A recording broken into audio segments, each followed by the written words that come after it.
Donc cette année, la compétition a réservé pas mal de belles daubes.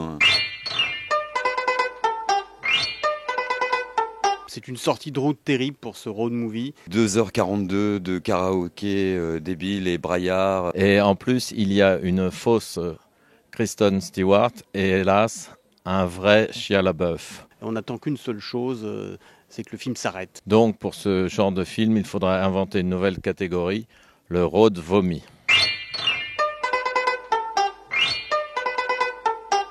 Il y a un mystère. Comment se fait-il qu'Assayas soit aussi souvent invité à Cannes?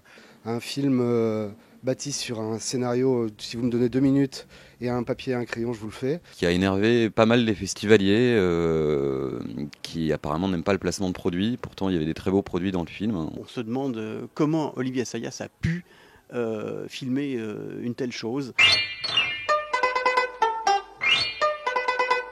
Winding Refn remplit des vides avec du creux, à moins que ce ne soit l'inverse. On est tombé de très haut. Il faut quand même le dire, c'est une histoire de mannequin cannibale. Et là, on est carrément dans le néant le plus total. Et si vous voulez voir un mannequin vomir l'œil de la copine qu'elle vient de dévorer, vous allez aimer ce film.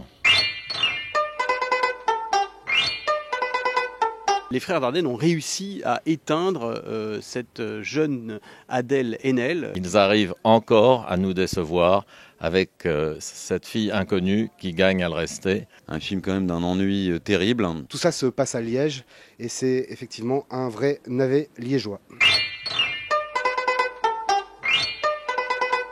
On a eu The Last Face là, qui était quand même la meilleure blague, le film de Sean Penn. C'est une histoire malheureuse et c'est surtout un film absolument abscon. Qui est une espèce de navet absolu, totalement obscène. Assez indécent, il faut bien l'avouer. Si c'est le cadeau d'adieu qu'il a voulu faire à Charlize Theron, on comprend qu'elle ne veuille plus lui adresser la parole. C'est le pire du pire.